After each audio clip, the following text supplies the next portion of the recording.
Buongiorno amiche e amici di Yamamoto Nutrition. Oggi parliamo insieme di quelle cose che sono importanti, di quei fattori che sono importanti quando vogliamo iniziare a fare bodybuilding. Dunque, oggi mi rivolgo soprattutto a quelle persone che ancora hanno poca esperienza. Ultimamente il bodybuilding ha preso molto più piede degli anni in cui gareggiavo io, cioè di 20-25 anni fa, però molto spesso vedo dei giovani approcciarsi al bodybuilding in modo malsano, non costruttivo, non razionale. Oggi vediamo un pochettino insieme quali sono quei punti, quali sono quelle cose che qualcuno che vuole seriamente approcciarsi al bodybuilding, costruire la propria massa muscolare, quei punti da rispettare. Cose che magari per alcuni sembrano semplici, sembrano sottointese, ma che quando vedo quello che sta succedendo nel mondo di oggi, molto spesso mi rendo conto invece molti non rispettano. Il primo fattore da considerare è soprattutto un fattore tempo, un fattore molto importante perché costruire il proprio fisico si basa su diverse variabili, quali chiaramente l'allenamento, l'alimentazione e poi in un certo grado anche la supplementazione. Ma queste tre cose devono andare mano in mano. Soprattutto dobbiamo rispettare dei tempi di crescita. Molto spesso vedo giovani che vogliono raggiungere un certo obiettivo, molto spesso questo obiettivo è gareggiare troppo in fretta e questo fa sì che vengano fatti delle cose che non vanno bene, poi li vediamo insieme, ma soprattutto che non vengono fatte delle cose che invece sono molto importanti perché costruiscono le fondamenta, le basi di ciò che significa diventare un bodybuilder o un culturista. Appunto, come stavo dicendo, il punto da rispettare è il tempo, ci vuole tempo per costruire un fisico, per cui dobbiamo costruire le fondamenta. E queste fondamenta quali sono? In primis è costruire abbastanza forza. In secondo luogo, progressivamente all'aumento, al nostro incremento della performance in palestra, che non misuriamo in giorni o settimane, ma misuriamo in mesi e anni. E vedete, quando io parlo di anni a un giovane, molto spesso questo si scoraggia. Invece è proprio questo che dovete capire. Un fisico di alto livello, comunque il vostro fisico da sogno, non può essere costruito in qualche mese e ci vorrà molto tempo. Per cui devo costruire appunto questa fondamenta di forza. E questo fondamenta di forza cosa significa? Significa che non posso cominciare ad andare in palestra subito tutti i giorni e subito cercare un massimo di output, un massimo di performance. Dovrò progressivamente pianificare questo aumento. Dovrò andare in sala pesi e cominciare con le basi, dovrò imparare a eseguire correttamente gli esercizi. È un punto che molto spesso ancora in atleti avanzati vedo che manca, per cui imparo a fare gli esercizi in modo corretto. Quando sono in grado di fare ciò, comincio a sviluppare la forza in questi esercizi. E questi esercizi non devono essere tutte le macchine o gli esercizi a disposizione in una palestra, ma devono essere degli esercizi di base, dove imparo le fondamenta dell'allenamento. Io sto parlando di panche piane, panche inclinate per i pettorali. Impariamo a fare dei stacchi da terra, impariamo a eseguire uno squat correttamente. Questi esercizi di base creano le fondamenta, la connessione mente-muscolo e la connessione fra tutti i muscoli nel corpo.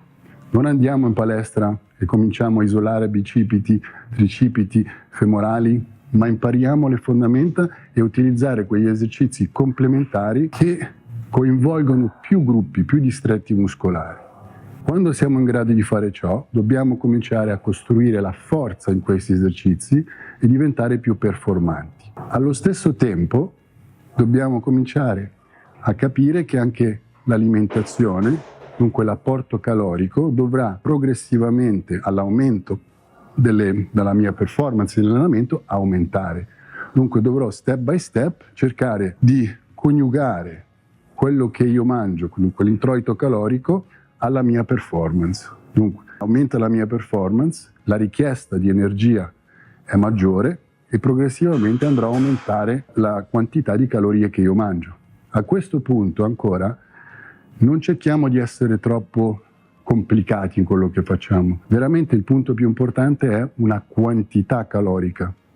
Mentre nell'allenamento è molto importante eseguire correttamente ciò che faccio e cercare veramente piano piano di aumentare il numero di esercizi che faccio e imparare a farli correttamente, l'alimentazione facciamo attenzione ad avere una quantità di proteine sufficienti. Solitamente quando io comincio, sto parlando di un giovane che magari fra i 18 e i 20 anni, ho bisogno di circa 1,5 grammi di proteine per chilogrammo corporeo. Per quanto riguarda i carboidrati, dunque l'apporto di energia che io do al mio corpo, cerchiamo di non dare troppi calorie. Non pensiamo che un aumento di peso veloce significa anche un aumento di massa muscolare veloce. Dunque devo capire dove questo minimo indispensabile per il massimo risultato si trova. Probabilmente dovrò cominciare ad aumentare la frequenza dei pasti, per cui se io vengo da una situazione normale dove solitamente mangio quei 3 pasti al giorno, dovrò probabilmente cominciare a riflettere se non inserire un quarto pasto, un quinto pasto, perché la quantità calorica che avrò bisogno per qualcuno che si allena almeno 3-4 volte a settimana aumenta abbastanza rapidamente. Dunque mangiare di più in un solo pasto riduce un po' l'efficienza con la quale il mio corpo riesce a disporre poi di questi nutrienti, per cui dovrò cercare di fare in modo di inserire 1 o 2 pasti in più durante il giorno. Dicevo, la somma totale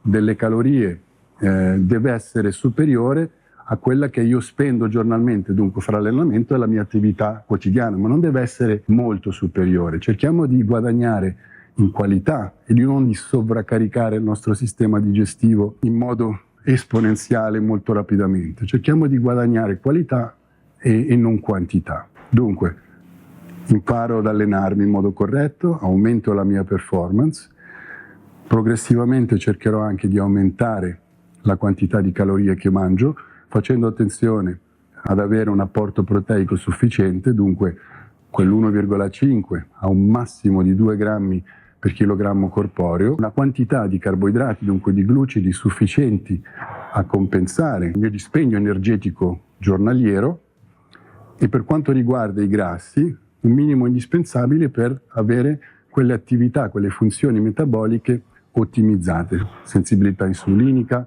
e tutti quei processi a livello cellulare che necessitano acidi grassi essenziali, acidi grassi di qualità. Per cui andrò nella mia dieta ad inserire dell'olio d'oliva, dei tuorli d'uovo, del salmone, dunque una dieta un po' più ricca in omega, tutte queste piccole cose. Dunque, tutto ciò che io vi ho appena detto deve essere fatto in modo progressivo. Cerchiamo di darci anche delle mete, ma questo soprattutto a livello di allenamento. Quando io comincio ho un'idea di dove la mia forza si trova e devo pianificare poi questa come aumentarla. Cerchiamo di darci degli obiettivi, cerchiamo di dire ok, voglio aumentare la mia forza del 10, 15, 20% in un certo lasso di tempo, ma questo deve essere realistico.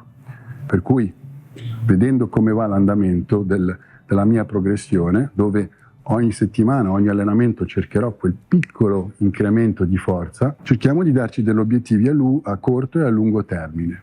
Però di nuovo ci vuole tempo finché il nostro organismo si adatti. Prima aumenti la forza, in secondo luogo poi aumenti anche a livello di output metabolico. Per cui sono tutti dei processi che vorranno dei mesi e poi degli anni. L'importante è riuscire, quando cominciamo, a capire che più a lungo noi possiamo mantenere questa progressione, anche in anni di allenamento, e più lineare sarà il progresso. Se io cerco di ottenere troppo rapidamente, la capacità di adattamento del mio organismo sarà ridotta. Adattarsi a degli stress estremamente alti, degli stress che variano troppo dal mio baseline naturale, il mio organismo non riesce sul cronico a farlo, per cui tutti gli adattamenti che andrò a fare in progressione devono essere dei piccoli passi, in modo che il mio organismo, anche la mia mente, ma poi anche a livello di vita, di circostanza, di vita sociale, io abbia il tempo di adattarmi ad ogni passo di progressione che andrò a fare. Più io riesco a fare questi passi in modo non troppo aggressivo, più a lungo io potrò protrarre un incremento lineare, un aumento lineare della massa muscolare, della mia performance. Questo adattamento sul cronico sarà migliore che non cercare di ottenere troppo rapidamente. Per quanto riguarda l'integrazione per un neofita, per qualcuno che si approccia al bodybuilding, dobbiamo capire che non rappresenta un prodotto miracoloso, ma può rappresentare sicuramente un aiuto. E dobbiamo sempre tener conto che, come dice la parola stessa, integrazione, quando andiamo a utilizzare un integratore sarà tanto più efficiente quanto già la vostra alimentazione, la vostra nutrizione è a buon punto. Dunque, se possedete già un piano alimentare molto efficace, lì l'integratore realmente vi può dare quel valore aggiunto.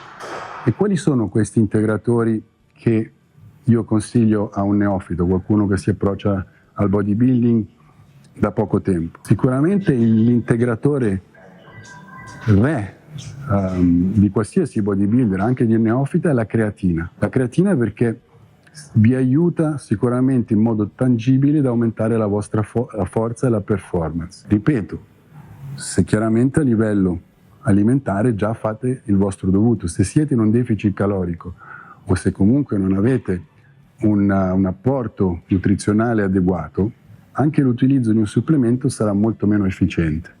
Per cui la creatina soprattutto è principalmente un integratore estremamente efficiente. In secondo luogo, un altro integratore molto molto efficiente è la glutamina. La glutamina è un amminoacido molto importante per il corpo umano per diversi fattori, dall'idratazione cellulare al recupero alla funzione intestinale. Per cui creatina e glutamina sono i due principali integratori che qualcuno può considerare quando si approccia al bodybuilding. Da non dimenticare sicuramente un prodotto in polveri di proteine.